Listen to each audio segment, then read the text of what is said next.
منبر نور پر جلوہ بار علماء ذوی الاحترام، اساتذہ کرام، بزرگان دین و ملت، نوجوانان اہل سنت، عزیز بچوں، السلام علیکم ورحمۃ اللہ وبرکاتہ۔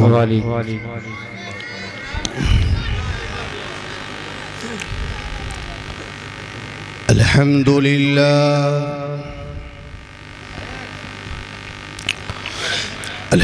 لله نحمده ونستعينه ونستغفره ونؤمن به ونتوكل عليه ونعوذ بالله من شرور أنفسنا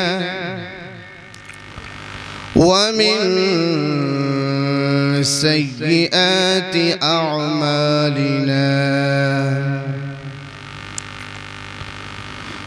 من يهده الله فلا مضل له ومن يضلله فلا هادي له، ونشهد أن لا إله إلا الله وحده لا شريك له ولا ضد له ولا ند له ولا مثل له ولا مثال له ولا شبه له ولا نظير له، ونشهد أن سيدنا وسندنا ومأوانا وملجانا وشفاء صدورنا وجلاء أبصارنا ومأوانا محمد وعلى آله وأصحابه وأزواجه وأهل بيته وأحفاده أجمعين، أما بعد فأعوذ بالله من الشيطان الرجيم، بسم الله الرحمن الرحيم، يا أيها الذين آمنوا اذكروا الله ذكرا كثيرا وسبحوه بكرة وأصيلا، قال رسول الله صلى الله عليه وسلم: مثل الذي يذكر ربه والذي لا يذكر ربه مثل الحي والميت، آمنت بالله صدق الله العظيم وبلغنا رسوله النبي الكريم ونحن على ذلك لمن الشاهدين والشاكرين والحمد لله رب العالمين۔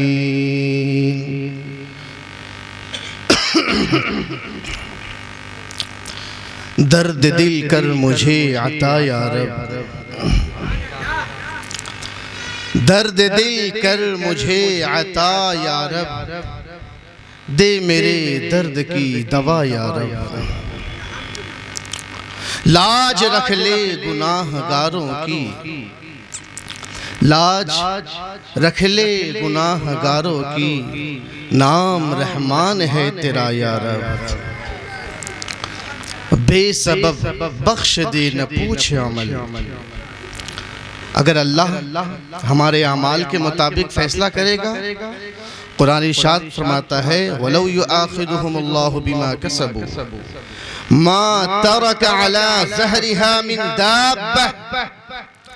اگر اللہ ہمارے اعمال کے مطابق فیصلہ کرنے لگے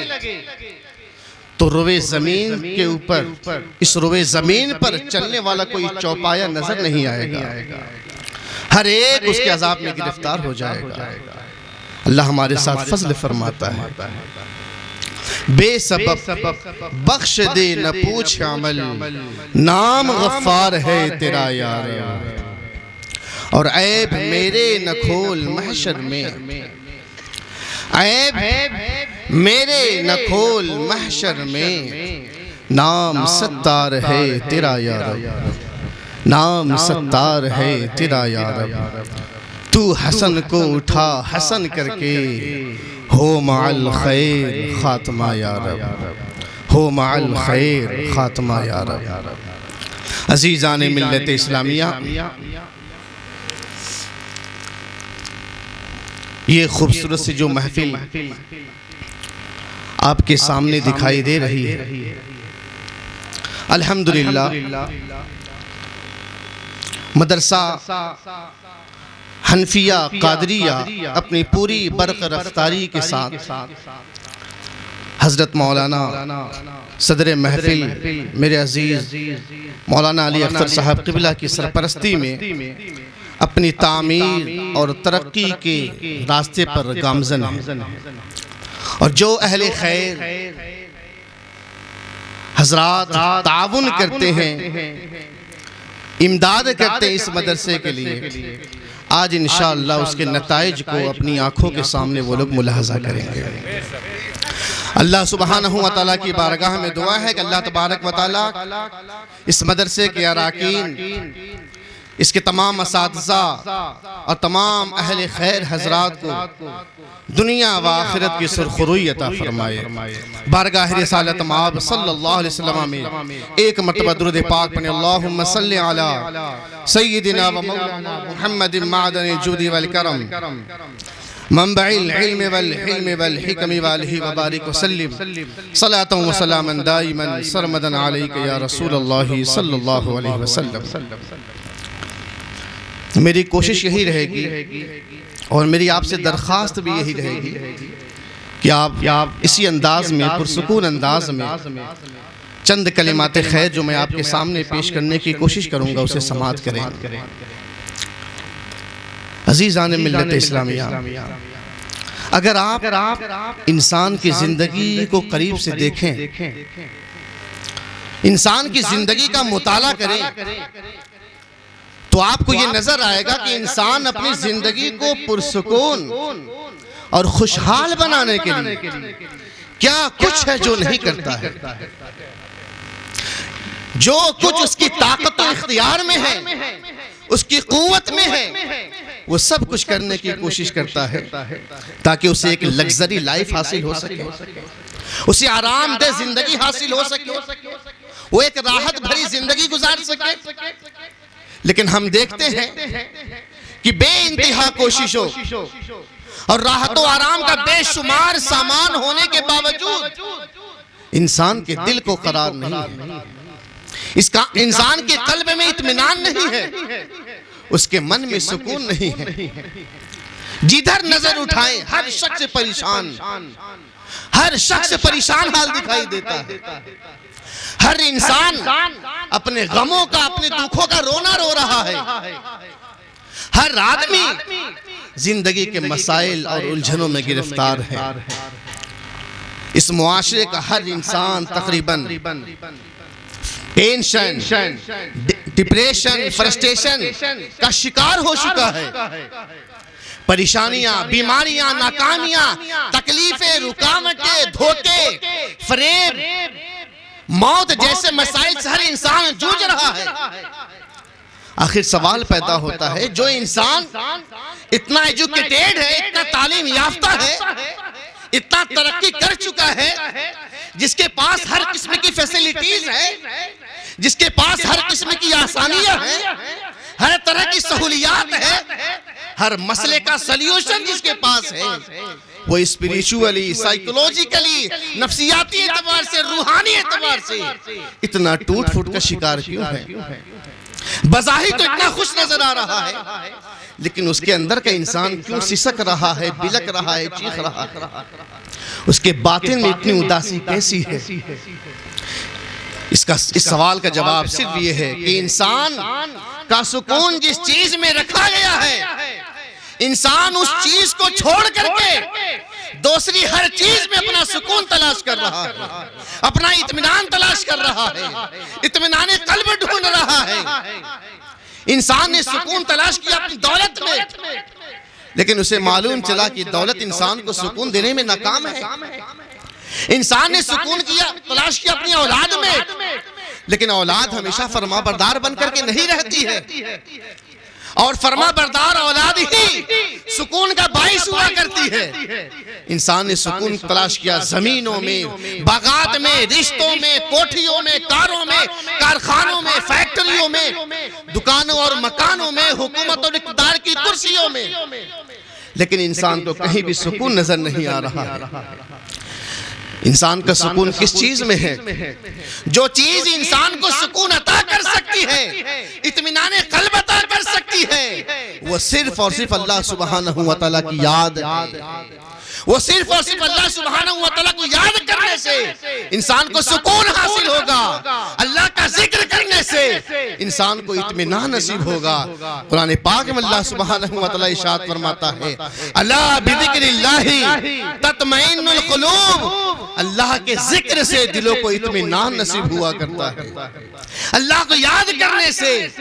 اس سے تعلق کا رشتہ بنانے سے انسان سکون حاصل کر سکتا ہے، ایک پرسکون زندگی گزار سکتا ہے، اور اللہ کی یاد سے انسان کو ایسا ہی سکون ملتا ہے،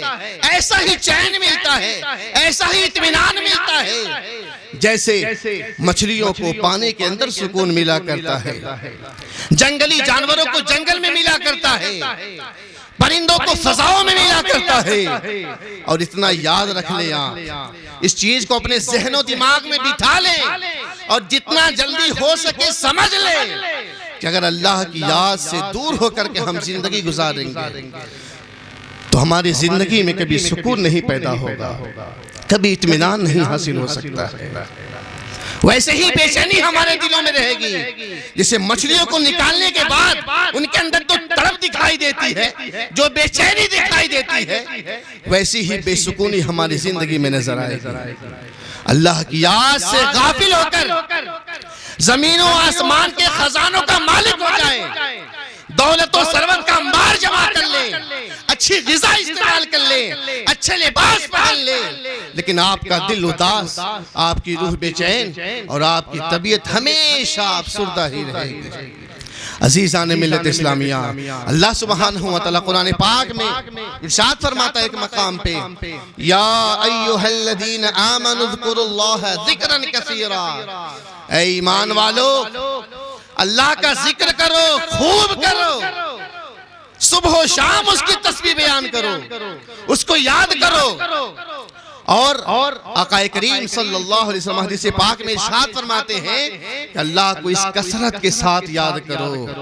ایسے صبح و شام کثرت کے ساتھ، زیادتی کے ساتھ یاد کرو۔ منافق ہے ریاکار ہو گیا ہے، یہ تو ریاکاری کر رہا ہے، اور لوگ کہے کہ پاگل ہو گیا ہے۔ یہی وجہ کہ بہت سارے جو اہل اللہ گزرے ہیں، اللہ والے جو گزرے ہیں، جو ہمیشہ اللہ کی یاد میں مست رہا کرتے تھے، انہیں دنیا پاگل ہی کہا کرتی تھی۔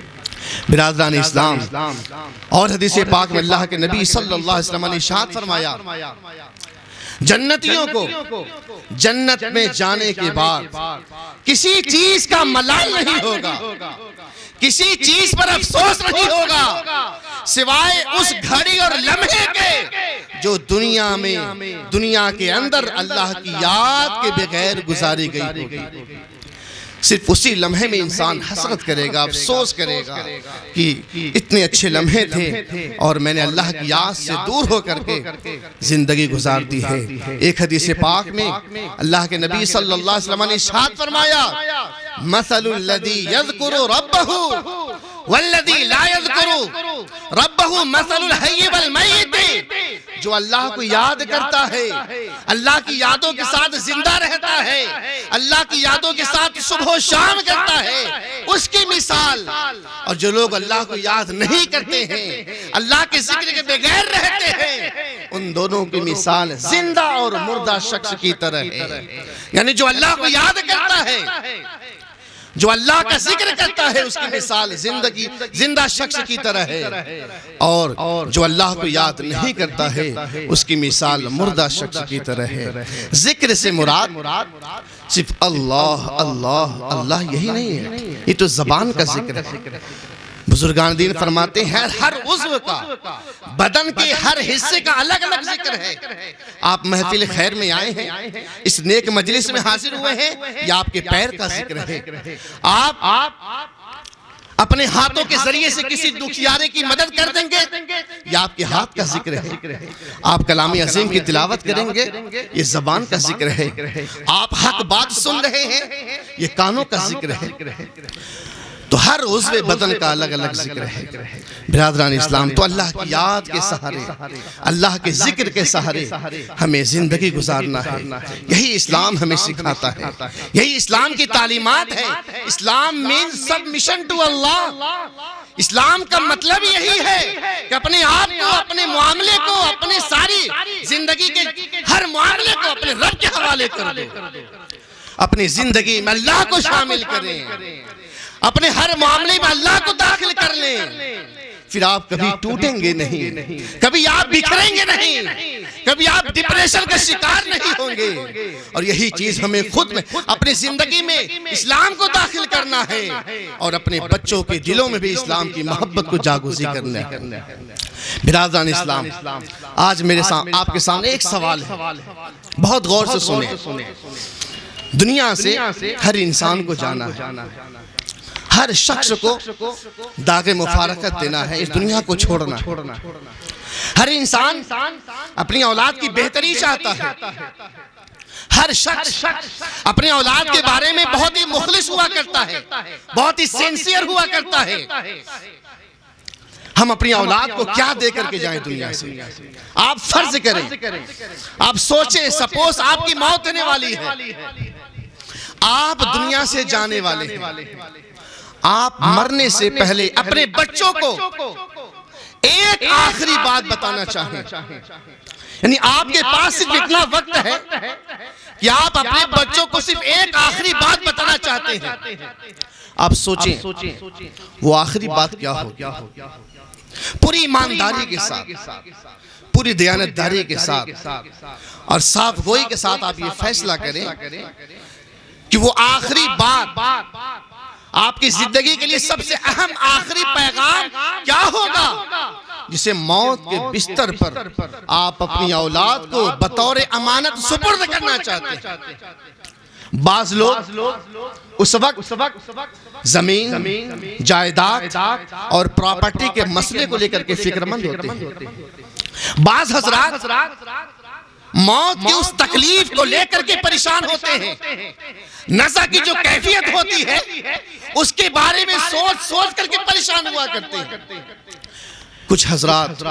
ان لوگوں کے بارے میں فکر مند ہوا کرتے ہیں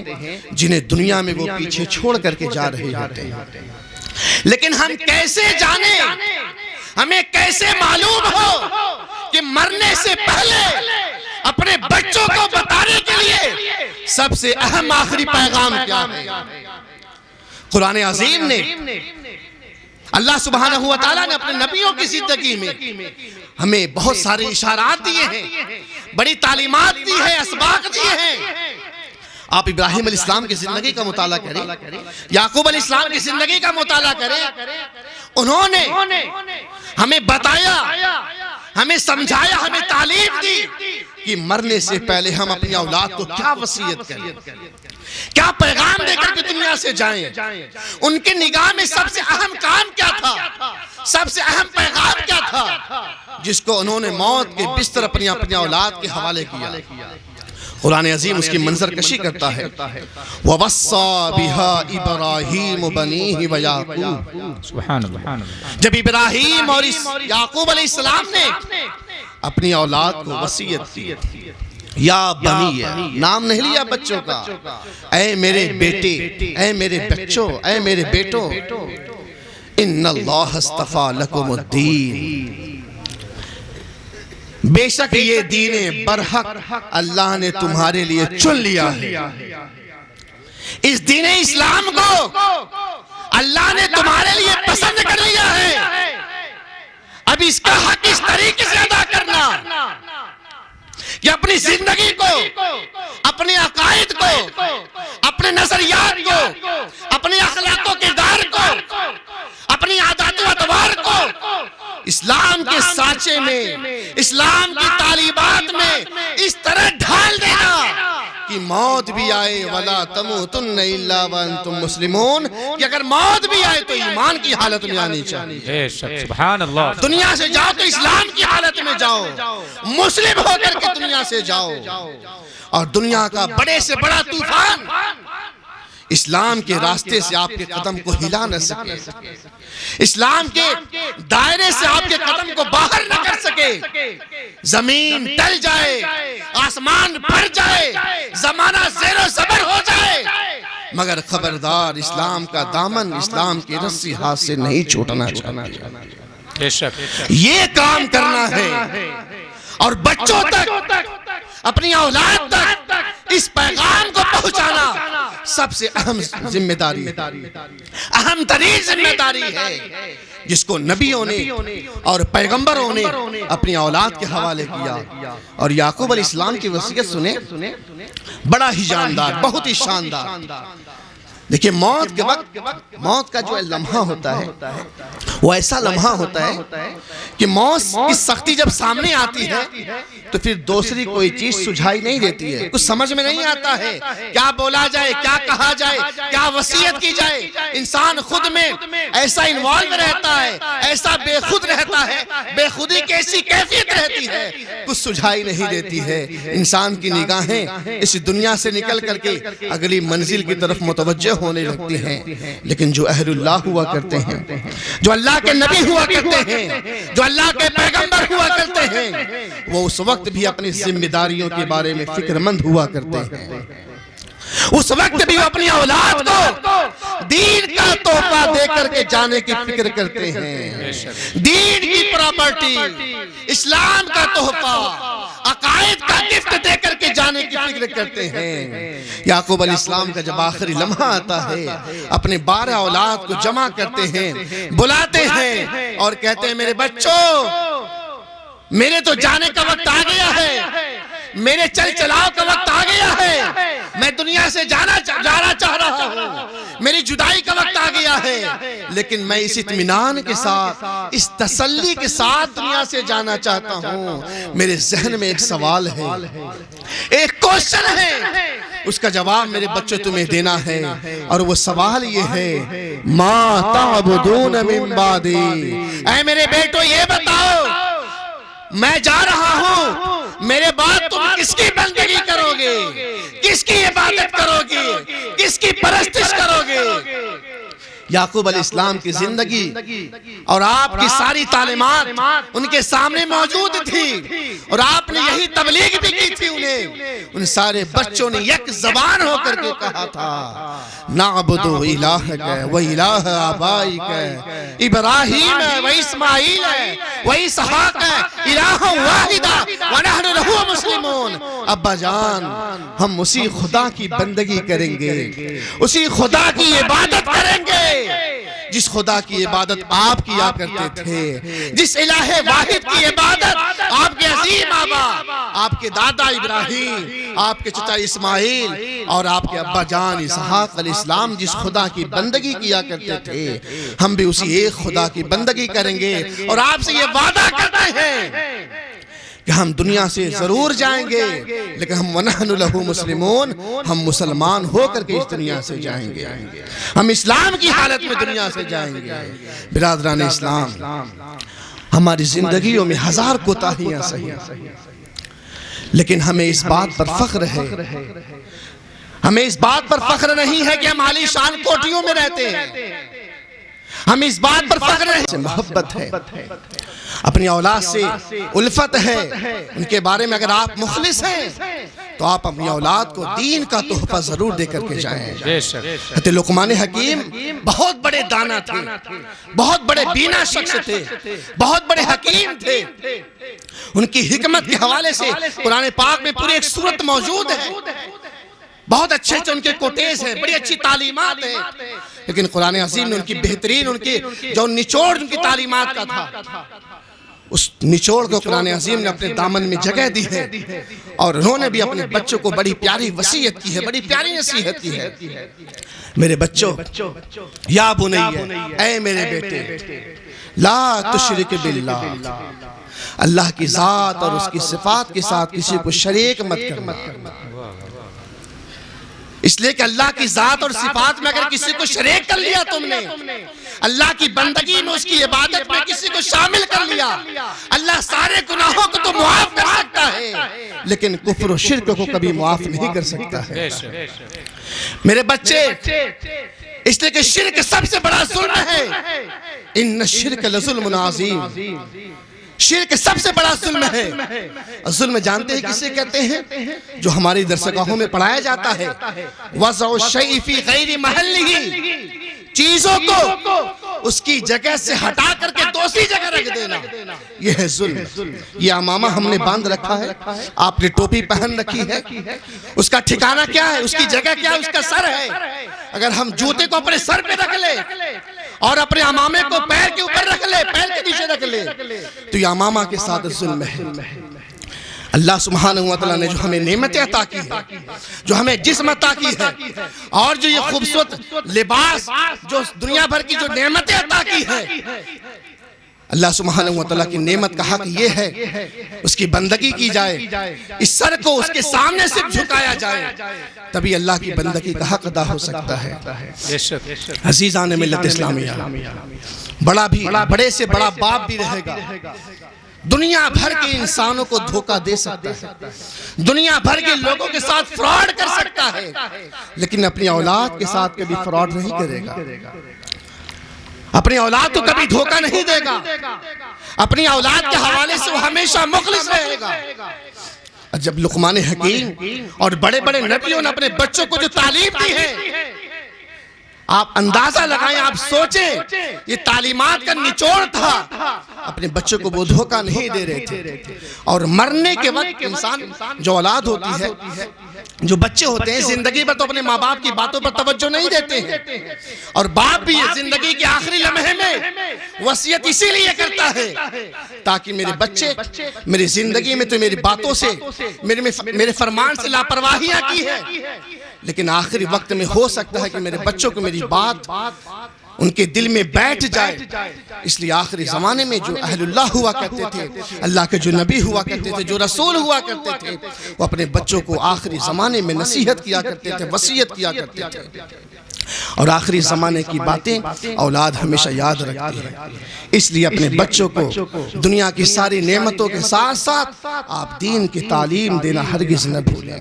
پوری دنیا اس بات پر محنت کر رہی ہے کہ بچوں کو اسلام سے دور کر دیا جائے، مسلمانوں کے بچوں کو اسلام سے دور کر دیا جائے، ایمان ان کے دلوں سے نکال دیا جائے. ہر طرح سے حملے ہو رہے ہیں ہمارے دین پر، ہمارے بچوں کے دین پر، ان کی تربیت کے حوالے سے. عزیزان ملت اسلامیہ، تو ہمیں فکر مند ہونے کی ضرورت ہے. قرآن عظیم اللہ سبحانہ وتعالی ارشاد فرماتا ہے، یا ایھا الذین آمنوا قوا انفسکم واہلیکم نارا، اے ایمان والو، خود کو، اپنے آپ کو اور اپنے بچوں کو بھی اس آگ سے بچاؤ جس کا ایندھن، جس کا فیول انسان اور پتھر ہے.